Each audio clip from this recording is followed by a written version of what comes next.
될지어다. 아멘. 우리 옆에 계신 분과 함께 인사하겠습니다. 주님의 이름으로 사랑합니다. 사랑합니다. 우리가 오랜 시간 동안 갈라디아서 말씀을 살펴봤는데, 제가 말씀을 살펴보고 느끼는 거는 더 이 갈라디아서 말씀은 우리가 더 깊이 마음에 새길 내용들이 너무 많다라는 것을 제가 깨달았어요. 나도 모르게 형식적인 신앙, 외식적인 신앙에 빠질 때도 참 많이 있었는데, 하나님 앞에서 그것이 아무 의미가 없다라는 것을 말씀을 통해서 많이 깨닫게 됩니다. 우리가 지난주에 사도 바울이 앞에는 계속적으로 이제 하나님의 말씀과 또 그런 얘기를 하다가, 지난주 말씀부터 해서 바울이 자신의 인생이 외적으로 드러나는 증거, 외적으로 드러난다기보다도 자기 자신이 가지고 있는 확실한 증거에 대해서 이 한 두 가지를 이야기하는데, 그 중에 한 가지를 제가 지난주에 말씀을 드렸습니다. 그 첫 번째가 뭐였죠? 오직 무엇만 자랑합니까? 네, 그리스도의 십자가만을 자랑하는 삶. 이것이 신자의 아주 절대적인 어떤 그런 그가 참 하나님 앞에 있다라는 그런 자기 자신의 내적인 증거라고 할 수가 있어요. 굉장히 중요하죠. 여러분, 왜 갈라디아 교회가 이 거짓 선생들의 미혹하는 속임수에 넘어가게 되었을까? 이유는 두 가지입니다. 첫 번째 이유는 무엇이냐면, 이 갈라디아 교회에 들어와서 성도를 미혹했던 사람들이 그들을 무엇으로 미혹했냐면 성경의 내용을 가지고 미혹을 한 거예요. 구약의 율법과 할례를 예로 들어가면서 하나님이 명령하신 것을 왜 하지 말라고 그러냐, 이건 해야 되는 거다 라고 얘기를 하니 갈라디아 교인들은 정말 그러네 하면서 그걸 받아들인 거예요. 할례와 율법이 이렇게 중요하구나 라고 깨달은 거죠. 두 번째 이유는 뭐냐면, 이 당시 초대교회의 탄생은 예루살렘 교회예요. 지금으로 말하면 제일 먼저 예수님 부활하신 후에 제일 먼저 세워진 가장 권위 있는 교회가 예루살렘 교회거든요. 사도들이 세운 교회입니다. 그런데 그 교회에서 파송을 받아서 왔다고 하니 그 권위를 인정받을 수밖에 없겠죠. 그러니 연약한 이 이방인 교회였던 갈라디아 교회 성도들이 마음이 확 넘어가 버린 거예요. 성경에서도 얘기하는 것이고, 그리고 예루살렘 교회라는 권위 있는 교회에서 이야기를 했기 때문에 믿을 수밖에 없었던 것이죠. 여러분, 우리가 참 이 시대는 무슨 시대냐면 분별해야 되는 시대예요. 온갖 거짓된 가르침들이 너무나 많이 있어요. 그런데 그 사람들의 특징 중에 하나가 뭐냐면 성경을 가지고 얘기하는 거예요. 신천지도 성경을 이야기하고, 그리고 여호와의 증인도 성경을 이야기하고, 온갖 이단들이 다 성경을 가지고 이야기를 해요. 성경에 있는 내용을, 성경에 없는 내용을 가지고 얘기하는 게 아니라 성경에 있는 내용을 가지고 이야기를 하는데, 문제는 무엇이냐면 틀린 얘기를 하는 거예요. 그런데 그것을 성도들이 분별하지 못하고 성경에 있는 내용을 그대로 그 사람들이 이야기하는 데 들어버리면 잘못된 가르침에 빠질 수밖에 없는 것이죠. 외적인 지식이나 말재주에 우리가 신앙에 넘어가서는 안 돼요. 여러분, 예수 그리스도를 믿는 신앙의 본질, 정말 중요한 신앙의 본질은 어디에 있냐면 우리 속에 있어요. 어디에 있다고요? 우리 속에 있는, 우리 내면에 있는 거예요. 겉으로 무언가를 하고 외적으로 무언가를 열심히 하게 만들어서 뭔가를 해서 하나님께 인정받는 것, 그것이 아니라 우리의 내면에 있는 거예요. 하나님께서 성령님을 통해서 우리 속에 새로운 역사를 창조하셔야만 그것이 진짜 신앙의 시작이 되는 것이죠. 신앙은 그런데 이단들의 특징은 외적인 걸 강조해요. 그래서 굉장한 헌신과 열심과, 그리고 완전히 스파르타식의 어떤 신앙생활을 굉장히 강조하게 됩니다. 그걸 통해서 자기의 내면까지도 바꿀 수 있다고 착각하게 만드는 거예요. 그렇지가 않거든요. 기독교 신앙의 핵심은 우리의 속에 있어요. 그래서 지난주에 말씀드린 대로 이 거짓 선생들의 특징은 뭐냐면 육체의 모양을 내려고 하는 자들이다 라고 얘기했어요. 육체의 모양. 외적인 것을 아름답게 만들어가지고 그것을 가지고 하나님께 인정받기 위해서 신앙생활을 하려고 하는 사람들이 바로 거짓 선생들의 모습이었어요.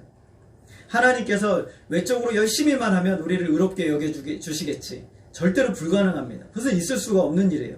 그렇게는 할 수가 없습니다. 만약에 그랬다면 이스라엘 백성들은 다 구원받았어야 돼요. 우리보다 훨씬 낫거든요, 그 사람들은. 그러나 성경은 그렇게 얘기하지 않습니다. 외적인 그 어떤 행위나 인간의 윤리로 하나님께 받아들여질 수 있는 사람은 세상에 단 한 명도 없어요. 여러분 꼭 기억하셔요. 이단들이 와서 우리의 삶을 문제 삼고 여러분의 윤리를 문제 삼고 기독교의 윤리를 문제 삼는데 제일 중요한 건 어디에 있다고요? 우리 속에 있는 거예요. 우리 속에. 하나님이 구원하신 우리의 그것이 제일 중요한 거예요. 그들은 그리스도의 십자가로 인하여 오는 박해를 피하기 위해서 할례와 율법을 전했다고 했어요. 유대인들의 박해를 피하고자 하는 거예요. 여러분, 십자가를 바르게 전하면요, 걸림돌이 반드시 있어요. 우리가 복음을 선명하게 사람들에게 전하면요, 반드시 거기에 따른 어려움이 따라오게 되어 있어요. 그런데 이 거짓 선생들은 그걸 피하기 위해서 할례와 율법을 섞어가지고 복음을 전하니 박해가 없어요. 그리고 이 사람들의 특징은 무엇이냐면, 할례와 율법을 전하는데 정작 그 사람들은 뭐하냐면 율법을 안 지켜요. 율법을 지키지 않는 거예요. 할례와 율법을 전하는데 정작 율법을 지키진 않아요. 하나님을 사랑하는 것도 아니고 율법을 사랑하는 것도 아니고 하나님의 명령을 너무 사랑해서 할례를 절대적으로 붙들고 행하려고 한 사람들도 아니었다라는 거예요. 그냥 형식인 거예요. 율법의 어떤 특정한 것 몇 가지를 아주 강조해서 그것이 마치 전부인 양, 그것만 해야지만 우리가 예수를 믿을 수 있는 것인 양 이야기하는 것이죠. 요즘도요, 교회 안에서도 그렇고 이단들도 그렇고 아주 중요하게 여기는 몇 가지만, 그것만 집중해서 이것만이 전부다라고 이야기하는 그런 경향들이 있는데 굉장히 위험한 생각이죠. 성경은 그렇게 얘기하지 않아요. 성경은 하나님을 사랑하고 하나님의 말씀 전부를 사랑하고 하나님 앞에 온전히 거하는 삶이어야만 한다고 얘기를 하고 있어요. 저와 여러분 안에도 이런 식으로 신앙생활을 하려는 유혹이 있어요. 외적으로 보여지는 것을 통해서 내 신앙이 괜찮다라고 착각하게 만드는 것이죠. 정말 하나님을 사랑하고 십자가를 사랑하고 말씀을 사랑하기 때문이 아니라 몇 가지만 열심히 해서 하나님께 인정받으려고 하는 것이죠. 구약의 하나님께서 이사야를 통해서 이렇게 말씀하셨어요. 29장 13절에 보게 되면, 이 백성이 입으로는 나를 가까이 하며 입술로는 나를 공경하나 그들의 마음은 내게서 멀리 떠났나니 그들이 나를 경외함은 사람의 계명으로 가르침을 받았을 뿐이니라. 하나님께서 탄식하는 이유는 뭐예요? 무엇이 떠났다는 거예요? 마음이 떠났다는 거예요. 마음이. 계명은 열심히 지키는 것처럼 보여지고 열심히 사는데 정작 뭐가 없어요? 무엇이 중요합니까? 마음이 중요한 거예요. 우리의 마음이 하나님께로 향하지 않는데 아무리 뭔가를 꾸미고 잘한다고 해도 의미가 없는 것이죠. 여러분, 영국 런던에 가보면, 저는 안 가봤는데 런던에 가면 제가 TV로 봤는데, 런던에 가보면 마담 투소라는 곳이 있습니다. 거기는 그 유명한 사람들, 유명한 아주 사람을 밀랍 인형으로 만들었어요. 진짜 똑같이 생겼어요. 키도 똑같고 손 모양 이런 거 정말 어떻게 이렇게 정교하게 만들었는지, 옷 모양이나 얼굴의 미소마저도 비슷하게 똑같이 만들었어요. 그래서 사람들이 런던에 가게 된 마담 투소, 여러분도 한번 기회가 되시면 가시면 좋겠어요. 저는 아직 기회가 안 돼서 나중에 기회가 되면 가보려고 하는데 정말 똑같대요. 정말 똑같은데 단 하나의 차이가 있어요. 여러분, 뭐가 차이가 있죠? 살아있냐 죽었느냐예요. 살아있느냐 죽었느냐. 그 안에 생명이 있느냐, 그 안에 생명이 없느냐의 차이예요. 여러분, 아무리 육체의 모양을 내고 형식적으로 신앙을 꾸미고 율법을 행하고 아무리 정말 그것을 더해도 뭐가 없으면 안 되는 거예요. 생명이 없으면 안 되는 거예요. 우리 안에 그리스도의 생명이 없으면 안 되는 거예요. 아무 의미가 없는 것이죠. 열심히 오랫동안 돌을 쌓아서 생명이 생기는 것이 아니에요. 생명은 어떻게 생겨요? 하나님의 은혜로, 그리스도의 십자가로 말미암아 우리가 그것을 믿음으로 우리 안에 생명이 시작이 되는 거예요. 이것이 없으면 아무 의미가 없는 것이죠. 이 구원의 역사, 구원의 사건이 우리 가운데 일어나야만 진짜 그 사람이 살아있는 거예요. 우리의 신앙은 마담 투소의 밀랍 인형처럼 신앙생활에서는 안 되는 거예요. 진짜 영으로, 생명으로 하나님 앞에 나아가야 되는 것이죠. 그렇게 구원받은 성도들의 가장 첫 번째 특징이 뭐예요? 십자가만을 자랑하는 거예요. 내가 살아났는데 그 살아난 이유는 십자가 외에는 찾을 수가 없는 거예요. 그리스도의 십자가로 말미암아 내가 산 것이죠. 영원한 멸망에서 생명으로 나를 구원하신 유일한 사건이 십자가를 자랑하고 또 사랑하게 되는 것이에요. 십자가가 아니었다면 저와 여러분은 영원한 멸망에서 벗어날 수 없습니다. 구원받은 사건뿐만 아니라 매일매일 십자가를 통해 우리는 뭘 받아요? 생명수를 공급받는 거예요. 삶의 원동력을 얻게 되는 것이죠. 참된 평안을 공급받는 원천은 오직 그리스도의 십자가예요. 인간적으로 볼 때 그렇게 초라하고 비참한 삶을 살지만 십자가를 통해서 우리가 매일매일 승리를 경험하기 때문에 우리는 오직 십자가만을 자랑하게 돼요. 다른 거는 자랑거리가 안 돼요. 오직 십자가만을 자랑하게 되는 거예요. 이것이 바로 사도 바울의 첫 번째, 그가 정말 가지고 있는 신앙인으로서 가지고 있는 첫 번째 주장하고 싶은 거예요. 여러분 십자가를 자랑하시기를 부탁드립니다. 그게 우리의 전적인 자랑이 돼야 돼요. 두 번째 또 하나 사도 바울이 증거를 제시하고 있어요. 17절 말씀 우리 같이 한번 읽어볼까요? 시작. 이후로는 누구든지 나를 괴롭게 하지 말라. 내가 내 몸에 예수의 흔적을 지니고 있노라. 바울이 자신의 몸에 뭘 지니고 있다고 그래요? 예수의 흔적을 지니고 있다라고 말합니다. 그래서 흔적이라는 것은 원어에서 스티그마라는 단어인데 이 단어는 신약성경에 여기 딱 한 번만 나와요. 신약성경에 여기 딱 한 번만 나오는 단어예요. 이 당시에는 노예가 많이 있었잖아요. 노예가 많이 있었는데 주인은 이 노예가 도망가지 못하도록 이 발에다가 쇠고랑을 채놔요. 그래서 다니기는 힘들어도 도망은 못 가는 거예요. 그런데 이 노예들 중에 똑똑한 노예들이 있거든요. 그러면 이 쇠고랑을 어떻게든지 풀고 도망을 가게 되는 거예요. 도망을 가요. 여러분 성경에 그런 내용이 나오죠? 빌레몬서에 보게 되면 이 오네시모라는 사람이 빌레몬 주인을 도망가요. 야반도주를 해버려요. 어떻게 도망갔는지 너무 착한 주인이라 그런지 모르겠는데 도망을 가서 주인의 돈을 가지고 도망을 가게 되는 역사가 일어나요. 그런데 문제는 꼭 잡혀요. 잡히게 되면 어떻게 돼요? 죽는 거예요. 주인이 죽일 수가 있어요. 여러분 잡히면 죽습니다. 죽는 거예요. 근데 한번 생각을 해보세요, 여러분. 노예는 그 주인의 뭐예요? 소유잖아요. 재산이란 말이죠. 그러면 그거를 죽여서 없애는 게 낫겠어요? 아니면은 때려서 어떻게 해서 이제 다시 제물로 잘 삼는 게 낫겠어요? 제물로 잘 삼는 게 낫겠죠. 그러니까 노예가 도망갔다가 다시 돌아온 노예를 갖다가 잡아놓고 막 때려요. 엄청 때리고 난 다음에 너 이놈 다시는 그러면 내가 너를 죽일 거야 하면서 인두에다가 불을 뜨겁게 달궈서 그 주인의 이름을 새긴 그걸 가지고 여기 잘 보이는 이런 데다가 지지는 거예요. 그럼 여기 뭐가 새겨져요? 주인의 이름이 새겨지는 거예요. 주인의 이름이. 그러면 이 노예는 이제 다시는 도망갈 수가 없어요. 다시는 도망갈 수 없죠. 그래서 이 인두로 지진 이 흔적을 뭐라고 말하냐면 스티그마라고 얘기하는 거예요. 스티그마.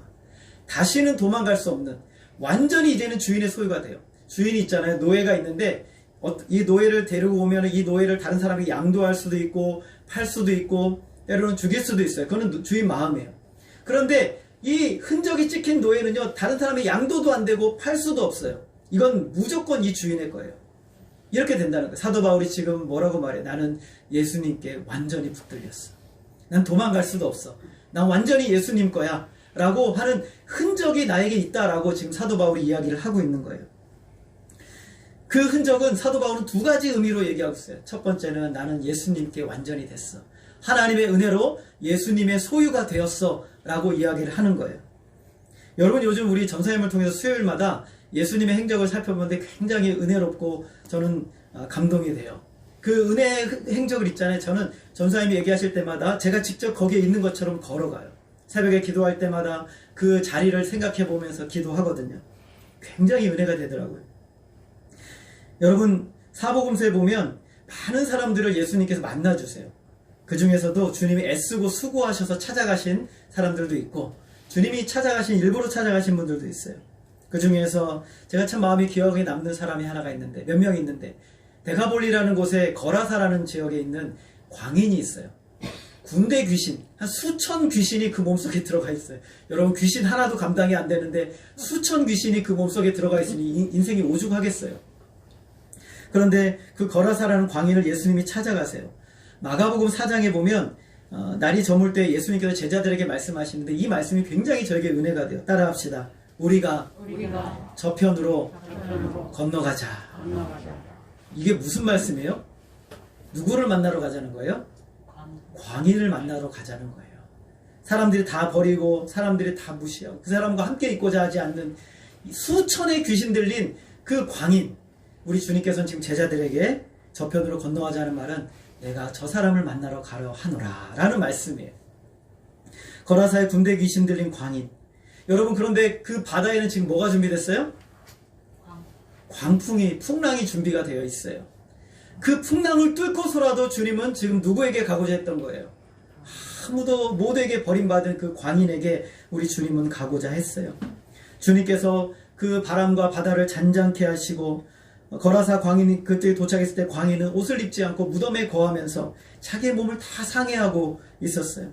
사람들은 그를 버렸고 아무도 그를 도울 수 없는 그런 사람이에요. 예수님은 그를 위해서 바다를 건너, 그 험한 바다를 건너 광야를 찾아가세요. 또 한 사람, 요한복음 4장에 보면 사마리아 여인의 이야기가 나옵니다. 남편이 5이 있었는데, 여러분 남편이 몇 분 계세요? 없는, 안 하신 분도 계시고, 남편이 5이 있는데 지금 있는 남자도 남편이 아닌 굉장히 부도덕한, 성적으로 타락한 부도덕한 여인이죠. 그런데 4장 3절에 보니까 굉장히 또 은혜로운 말씀이 나와요. 우리 따라하겠습니다. 사마리아를 통과하여야 하겠는지라. 원래 유대인들은요, 이 사마리아 길을 안 지나가요. 거기는 혼혈인이기 때문에 유대인들을 개처럼 여기는 사람들이 사마리아인들이거든요. 그런데 예수님께서 뭐라고 말씀하세요? 굳이 내가 사마리아로 가야 하겠다라고 말씀하세요. 그 이유는 딱 하나예요. 그 무시당하는 그 땅에 성적으로 부도덕한 이 여인 한 사람을 만나기 위해서 주님은 거기를 가셔야만 했어요. 모두가 쉬고 있는 가장 더운 날, 정오에 그 시간에 모두가 쉬어요. 그리고 수가라는 동네에 주님이 들어가셨습니다. 주님이 얼마나 지치고 피곤하셨는지 성경은 이렇게 기록합니다. 예수께서 길 가시다가 피곤하여 우물 곁에 그대로 앉으시니, 성경 원문을 그대로 직역하면 너무나 주님이 피곤하셔서 우물 곁에 털썩 주저앉으셨다. 여러분, 우리 주님께서 얼마나 수고하고 애쓰셨는지 사마리아 우물가, 수가의 우물가에 들어가서 털썩 주저앉으셨어요. 간신히 오신 거예요. 너무 더운 날 간신히 오신 거예요. 육체적으로 피곤하셔서. 여러분, 왜 이런 수고를 하셨어요?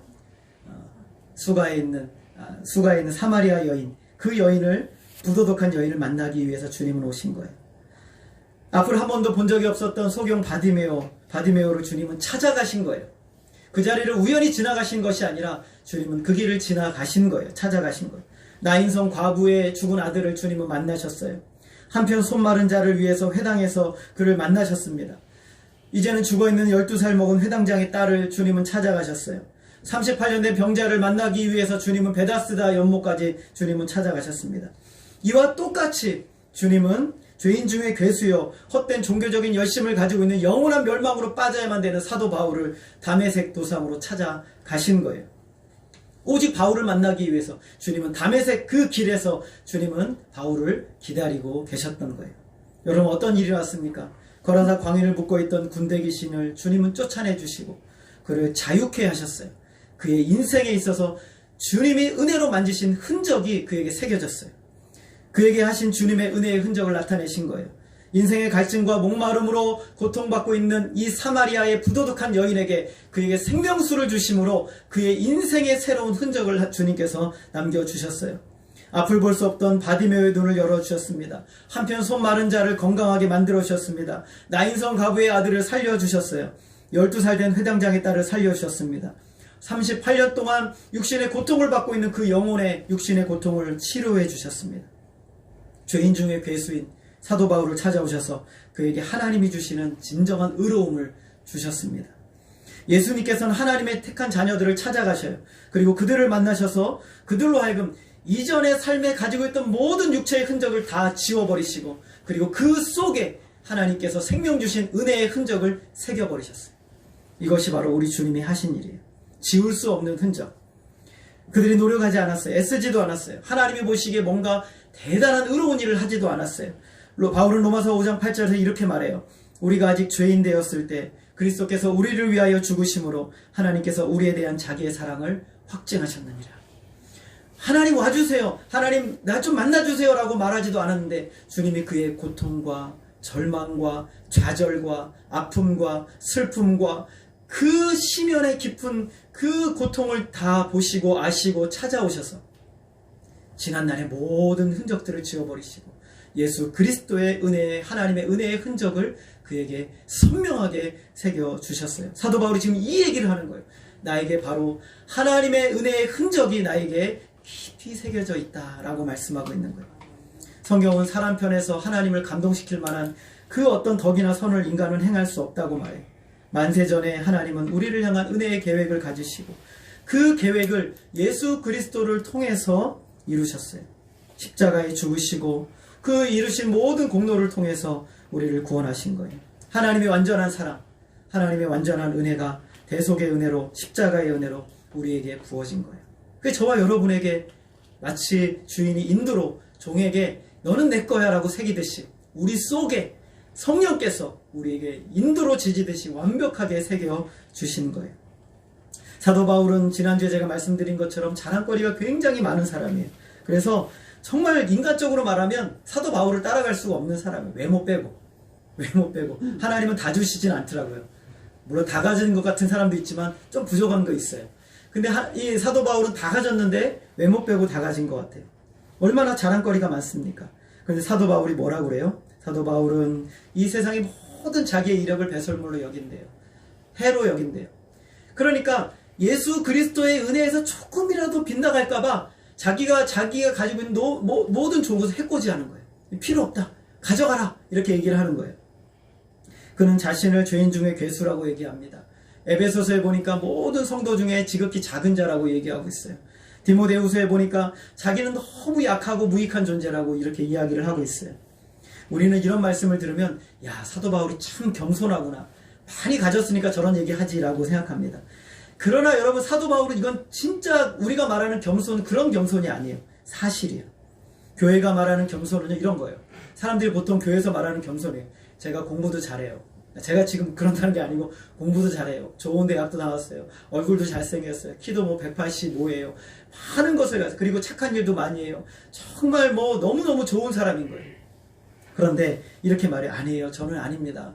하나님이 다 하셨어요. 이렇게 얘기해요. 그랬더니 옆에 있던 우리 박한나 원사님이 저한테 사람들 앞에 아니에요. 우리 목사님 대학도 좋은 데 나왔고 잘생겼고 이렇게 남 좋은 일도 많이 하고 막 이래요. 그러니까 제가 속으로 우리 권사님 뭐 좀 안 해. 이렇게 속으로 생각하면서 겉으로는 아닙니다. 모든 것이 하나님이 하셨죠. 라고 말하는 것이 겸손이라고 말하는데 아니에요. 그것이 아니라는 거예요. 진짜 사도 바울은 진짜로 얘기하는 거예요.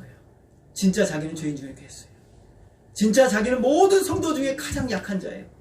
약하고 아무 의미 없는 그런 존재라고 진짜 얘기하는 거예요. 이게 진짜 겸손이에요.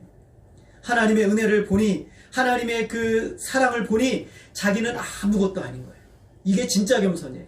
속으로는 나는 괜찮아, 나는 잘났어, 나는 많은 것을 가졌어, 누가 나 좀 자랑 좀 안 해줄까, 누가 나 좀 인정 좀 안 해줄까, 그러면서 겉으로는 하나님이 다 하셨어요. 그건 겸손이 아니에요. 하나님이 우리의 중심을 꿰뚫어 보세요. 진짜 겸손은 하나님, 나는 정말 아무것도 아닙니다. 그게 진짜 겸손인 거예요. 정말 사도 바울은 자기는 죄인 중에 괴수예요. 모든 성도 중에 가장 작은 자이며 연약하면 쓸모없는 자라고 생각해요. 예수님께서 찾아오셔서 하나님의 은혜의 그 이름을 새겨주지 않았다면 자기는 영원한 멸망으로, 자기는 스스로 의롭다고 생각하면 영원한 멸망으로 갈 수밖에 없었던 존재가 자기라는 거예요. 그래서 사도 바울은 로마서 3장에 보게 되면 복음을 잘 설명하고 난 다음에 이렇게 말합니다. 우리 같이 한번 읽어볼까요? 3장 27절 같이 읽어보겠습니다. 시작. 그런즉 자랑할 때가 어디 있느냐? 있을 수가 없느니라. 무슨 법으로냐? 행위로나 아니라 오직 믿음의 법으로니라. 자랑할 데가 없어요. 자랑할 때.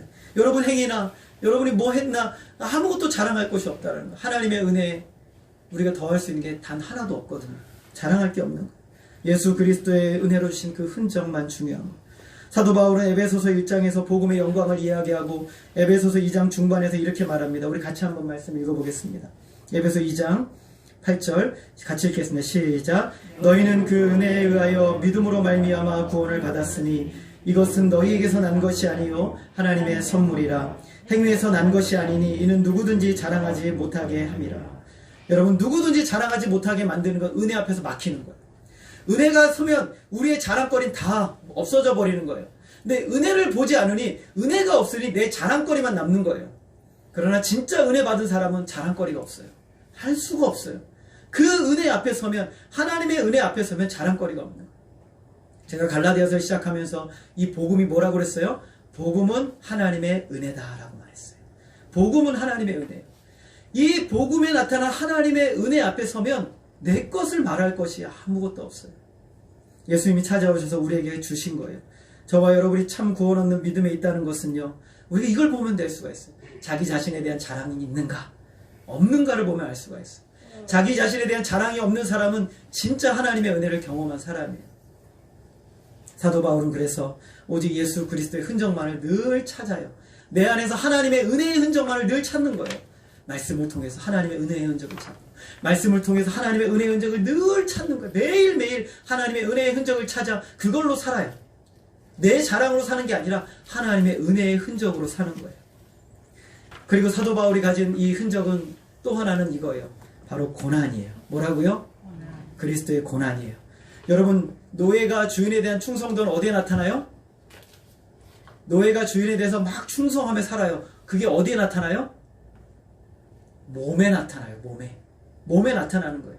주인을 위해서 열심히 노력했더니 손이 다 갈라지고 힘들어졌어요. 주인을 위해서 열심히 일했더니 발이 막 부르트고 막 갈라지고 그래요. 여기저기 상처도 생겨요. 여기저기 힘들어요. 온 몸이 고단하고 피곤하고 생겨요. 주인에 대한 충성도가 그 몸에 나타나는 거예요. 바울의 몸에는 예수님이 자신의 주인이라는 것이 막 여기저기 막 새겨져 있어요.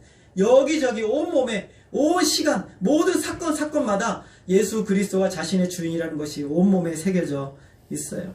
그는 예수 그리스도의 사도라는 증거를 자신이 성공하고 있다는 것에 두지 않아요. 고린도후서 11장 23절 이하를 제가 읽어보겠습니다. 내가 수고를 넘치도록 하고 옥에 갇히기도 더 많이 하고 수없이 맞고 여러 번 죽을 뻔하였으니 유대인들에게 40에 하나 감한 매를 5번 맞았으며 3번 태장으로 맞았고 1번 돌로 맞고 3번 파손하고 일주야를 깊은 바다에서 지냈으며 여러 번 여행하면서 강의 위험과 강도의 위험과 동족의 위험과 이방인의 위험과 시내의 위험과 광야의 위험과 바다의 위험과 거짓 형제 중의 위험을 당하고 또 수고하며 애쓰며 여러 번 자지 못하고 줄이며 목마르고 여러 번 굶고 춥고 헐벗으느라. 여러분, 교회에서 이런 얘기하면요 은혜 떨어진다고 해요. 그런 얘기 하지 말라 그래요. 교회에서 신앙생활 열심히 하다가 질병에 걸리면 하나님의 영광을 가리운다고 그래요. 여러분, 성경에 어디 그런 말씀이 있어요? 성경에 어디 그런 말씀이 있어요? 예수 잘 믿다가 여러분이 아프면 그게 영광인 거예요. 예수 잘 믿다가 여러분이 실패하면 그게 영광인 거예요. 예수 잘 믿다가 여러분이 미움을 받으면 그게 영광인 거예요. 하나님의 영광인 거예요. 사도 바울은 지금 자신에게 영광은 내가 잘 되고 부자 되고 성공한 것이 영광이 아니라 고난이 영광이라고 얘기합니다. 고난이. 얼마나 많은 고난을 그의 주인 되신 예수님 때 당했는지 하나하나 얘기하고 있어요. 말로 표현이 안 돼요. 그의 몸에, 그의 삶의 현장에, 예수 믿은 후에 그의 기간 모두가 다 예수 그리스도를 위한 흔적으로 몸에 다 새겨졌어요. 성도들이 예수를 믿는다는 흔적을 무엇으로 삼아요? 잘되고 편안하고 부하게 되는 것일까요? 예수 믿으면 복 받고 고난이 없다고 말하는 것일까요? 여러분, 물론 예수 믿으면 복이 없다고 말하면 안 돼요. 예수 믿으면 우리는 복을 받아요. 정말 하나님이 주시는 복을 받아요. 하늘의 신령한 영적인 복을 받을 뿐만 아니라 이 세상에서도 하나님이 신자들에게 복을 주시죠. 당연해요. 그런데 그거는요, 세상 사람들도 똑같이 추구하는 거예요. 저와 세상 사람과 예수 믿는 사람과의 차이를 여러분 뭐에서 찾으려고 그래요? 잘 되는 거요? 부자 되는 거요? 성공하는 거요? 그거는 똑같아요. 뭐가 달라야 돼요? 고난이에요. 예수님 때문에 당하는 어려움이에요. 예수님 때문에 당하는 외로움이에요. 예수님 때문에 당하는 오해예요. 이런 일들이 진짜 그가 하나님의 자녀라는 흔적이에요. 이것이 세상과 예수를 믿는 저와 여러분과의 차이가 바로 이것이에요. 주님 때문에 맞았던 수많은 매, 사도 바울, 핍박, 고난, 수고, 아픔, 그가 그것을 지금 당당하게 보여주고 있어요. 내가 예수의 흔적을 가졌노라 라고 이야기를 하고 있어요. 여러분, 우리 구주이신 예수께서 이 땅을 33년 동안 사셨어요. 우리가 예수님을 주인이라고 부르고 구주라고 부르는데 여러분의 주인이 33년 동안 어떤 삶을 사셨어요? 여러분, 마태복음, 마가복음, 누가복음, 요한복음을 한번 읽어보세요. 예수님이 어떤 삶을 사셨어요? 머리 둘 곳 없는, 제대로 잠 한 번 제대로 잘 수 없는, 굶주리고 배고프고 고통받고 미움받고 따돌림받고 박해받고 나중에는 십자가에 못 박아 죽기까지 사셨어요. 예수님의 고난을 한마디로 표현하면 순환이에요. 예수님의 삶은 순환의 삶을 사셨던 거예요. 우리가 주인이라고 부르는, 우리가 따라가겠다고 부르는 우리의 주인이신 예수께서의 삶은 부자가 되고 잘되고 성공하고 명예로운 삶을 살았던 것이 아니라 미움받고 모욕받고 심지어는 미쳤다는 얘기를 듣고 십자가에 못 박아 죽기까지 주님은 사셨어요. 누구 때문에? 저와 여러분 때문에. 그런 삶을 사신 거예요. 여러분, 33년 동안 여러분의 사셨던 우리 주님을 어떤 모습을 여러분의 눈을 바라보고 계십니까? 참된 성도의 눈은 어디에 있습니까? 바로 우리 주님께서 33년, 더 정확하게 말하면 3년의 공생의 기간 동안에 사셨던 주님의 고난의 삶, 주님이 사셨던 그 깊은 영혼에 대한 사랑의 삶, 그리고 영혼을 구원하시기 위해서 자기를 부인하시면서 끝까지 하나님의 뜻을 이루시기 위해 사셨던 그 삶에 우리의 시선은 맞춰져 있는 거예요. 그것이 진짜 성도의 삶인 것이에요. 나의 주님께서 그렇게 고난을 당하시며 가셨던 고난의 길에 저와 여러분의 시선이 있기를 소원합니다. 세상의 복보다 참된 성도의 마음을 사로잡는 것은 바로 주님의 고난의 삶이에요. 십자가예요.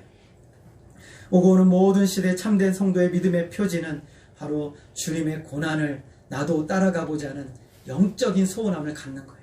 나도 그 길을 따르고자 하는 영적인 소원함을 따르는 거예요. 오늘 전사님이 기도하셨던 것처럼 참된 주님의 제자는 날마다 자기를 부인하고 날마다 십자가를 지고 주님을 따르는 것이다 라고 말했어요. 여기서 중요한 단어는 날마다예요. 얼마다요? 날마다. 하루도 빼지 마시고 주님의 길을 따라가는 것, 그것이 바로 성도의 삶인 것. 이 세상에 가장 영광스럽고 가장 그리스도다운 삶, 그것은 바로 나의 주인 되신 주님의 삶을 따는 거예요. 사도 바울이 왜 고난의 삶을 기꺼이 선택했어요? 그의 주인이 그 길을 가셨으니까. 여러분, 종이요, 노예가 주인이 힘들고 고통당하고 있는데 노예가 방에 누워가지고 그냥 막 맛있는 거 먹고 편안하게 있고 주인이 아유 힘들어 죽겠다는 오늘 좀 쉬세요 이렇게 말하는 노예가 있습니까, 세상에? 주인이 고생하면 그 옆에 가서 함께 고생하고, 주인이 수고하면 함께 수고하고, 아니 그보다 더한 일을 하고자 애쓰는 것이 바로 노예의 모습이에요. 우리의 삶은 여러분 다른 사람들이 읽을 수 있는 침묵의 설교예요. 여러분, 우리의 삶이 뭐라고요? 다른 사람들이 읽을 수 있는 침묵의 설교예요. 말로 표현하지 않지만 여러분의 삶이 다른 사람들에게 제가 여러분들의 말씀을 선포하듯이 계속 선포하고 있는 거예요. 매 순간, 매 시간 말씀으로 선포하는 거예요. 우리의 삶을 언제나 선이든지 또는 악이든지 본보기가 된다는 사실을 여러분 절대로 잊어서는 안 돼요. 만일 우리가 삶으로 하는 설교가 하나님을 위하지 않고 마귀를 위한 것이라면 얼마나 끔찍한 일이에요. 여러분, 제가 강단에서 하는 설교가 하나님의 영광을, 하나님의 말씀을 전하는 것이 아니라 마귀의 말을 전하고 있다면 얼마나 끔찍하고 무서운 일입니까? 똑같이 여러분의 삶은 침묵의 설교가 되는데 여러분의 삶이 하나님의 영광을 드러내지 않고 마귀의 것을 드러내고 있다면 얼마나 무섭고 끔찍한 일인 것이에요. 예수님을 버리고 도망친 제자들, 십자가 앞에서 다 도망쳤어요. 그런데 그 사람들은 뭘 느꼈어요? 비참하고 피폐함 가운데 빠졌어요. 예수님이 부활하시고 하늘로 승천하신 다음에 성령을 제자들에게 부어주신 다음에 이제 제자들이 달라졌어요. 제자들이 막 거리에 나가서 막 복음을 전하고 하나님의 말씀을 전해요. 그러자 무슨 일이 일어나요? 박해가 있어요. 핍박이 일어나요. 사도행전 5장 4절에 보니까 그 이름을 위하여 능력받는 일에 합당한 자로 여기심을 기뻐하면서 뭐 했다고요? 기뻐하였다. 여러분, 신자의 기쁨은요, 내가 주님과 함께하는 것에 대한 기쁨이어야 되는 거예요. 내가 주님과 지금 함께하고 있구나. 내가 주님과 함께하고 있구나. 이것이 진짜 성도의 진짜 기쁨이에요. 주님과는 동떨어져 있고 이 세상의 것을 다 얻음으로 기쁨을 얻으려고 하면 내 주인은 우리의 삶을 뭐라고 하시겠어요? 여러분, 이 흔적이야말로 가장 복된 흔적입니다. 사도 바울은 거짓 선생들을 향하여 너희들은 외적으로 자랑하느냐, 할례를 자랑하고 율법을 자랑하느냐, 나는 너희에게 진짜 자랑하는 흔적을 하나 보일 텐데 바로 내가 나의 주인 대신 그리스도를 위하여 충성된 이 고난의 흔적이다라고 말하고 있어요. 가장 확실하고 가장 강력한 증거입니다. 그러므로 사도 바울은 그의 마지막 서신에서 이렇게 명령하고 있어요. 디모데후서 1장 8절에 보면 사도 바울이 이렇게 말합니다. 그러므로 내가 우리 주의 증거와 또는 주를 위하여 갇힌 자 된 나를 부끄러워 말고 오직 하나님의 능력을 쫓아 복음과 함께 고난을 받으라. 무엇을 받으라고요? 고난을 받으라. 뭐 하지 말고요? 부끄러워하지 말고. 부끄러워하지 말고 고난을 받으라 그랬어요. 우리가 하나님 때문에 당하는 일을 부끄러워하지 말고 고난을 받으라 라고 말했어요. 여러분, 이것보다 더 강력한 흔적이 어디 있어요? 이것보다 더 가장 강력한 하나님의 자녀라는 표시가 어디 있어요? 그리스도를 위해서 몸과 온 생에 살아간 삶의 흔적, 그것이야말로 가장 강력한 흔적입니다. 이 흔적은 가장 강력한 소망을 저와 여러분에게 주는 거예요. 로마서 8장 18절 말씀 우리 같이 한번 읽겠습니다. 없습니까? 로마서 8장 18절 말씀 여러분 따라 읽겠습니다. 생각하건대 현재의 고난은 장차 우리에게 나타날 영광과 비교할 수 없도다. 여러분, 왜 우리가 이 땅에서 고난도 기뻐하고 감당할 수 있어요? 주님이 영광의 부활 후에 영광의 모습을 가지신 것처럼 우리는 그와 같은 더 충만한 하나님의 영광을 얻을 것이 너무나 분명하기 때문에 이 삶을 사는 거예요. 이 세상이 전부라고 생각해서 이 세상을 얻기 위해 살아가는 사람은 저 영원한 하나님 나라의 그 더 귀하고 복된 것을 사모하지 않아요. 사모하지 않아요. 별로 의미가 없어요. 이 땅의 것이 너무너무 좋은 거예요. 여러분, 장차 얻게 될 진정한 영광을 보기를 원하십니까? 그것은 저와 여러분의 삶에 여러분의 주인 되신 주님을 위한 삶을 통해서 이루어지는 겁니다. 여러분, 사도 바울에게는 흔적이 있어요. 무슨 흔적이에요? 예수가 하나님의 은혜로 자기에게 인치신 그 흔적이 자기 속에 있어요. 그리고 그 어떤 흔적이었어요? 나의 주인 되신 예수를 위해서 자기 몸으로 담아낸 고난의 흔적, 삶의 흔적, 그것이 바로 가장 강력한 흔적이라고, 가장 자랑하고 싶은 것이라고 얘기를 하는 거예요. 이 이야기를 들었을 때 갈라디아 성도들 얼마나 부끄러웠을까요? 얼마나 참 안타까웠겠어요. 그런데 사도 바울은요, 이 갈라디아서를 그렇게 이 갈라디아를 혼내고 또 책망하고 그랬던 교회를 어떻게 하냐면 은혜로 시작해서 은혜로 끝나요. 은혜로 시작해서 은혜로 끝나요. 1장 3절에 보면 우리 하나님 아버지와 주 예수 그리스도로부터 은혜와 평강이 있기를 원하노라. 은혜와 평강이. 그리고 우리 오늘 읽은 6장 18절 말씀 같이 한번 읽어보겠습니다. 시작. 형제들아, 우리 주 예수 그리스도의 은혜가 너희 심령에 있을지어다. 아멘. 여러분, 신앙생활은요, 처음부터 은혜고 끝까지 은혜예요. 처음부터 은혜고 끝까지 은혜인 거예요. 우리의 삶은. 우리가 이렇게 살지 못하고 자꾸 넘어지고 때로는 미혹도 당하고 때로는 유혹도 당하고 거짓 선생들의 꾀임에 넘어가기도 하고 죄를 범하기도 하고 탐욕에 빠지기도 하고 끊임없이 내 자랑에 실수하고 넘어지고 좌절하고 넘어져도 그때마다 우리에게 꼭 필요한 건 하나님의 은혜예요. 은혜 없이는 살아갈 수 없는 존재인 거예요. 그래서 사도 바울은 그렇게 책망 많이 받은 이 갈라디아 교회를 향해서 그리스도의 은혜가 너희의 은혜와 평강이 너희에게 있기를 원하노라 라고 이야기를 하고 있는 거예요. 아무리 저와 여러분이 하나님 앞에 부족하고 죄에 휩쓸리고 헛된 욕망에 사로잡힌다 하더라도 저와 여러분이 돌아와야 할 자리는 언제나 하나님의 은혜의 자리예요.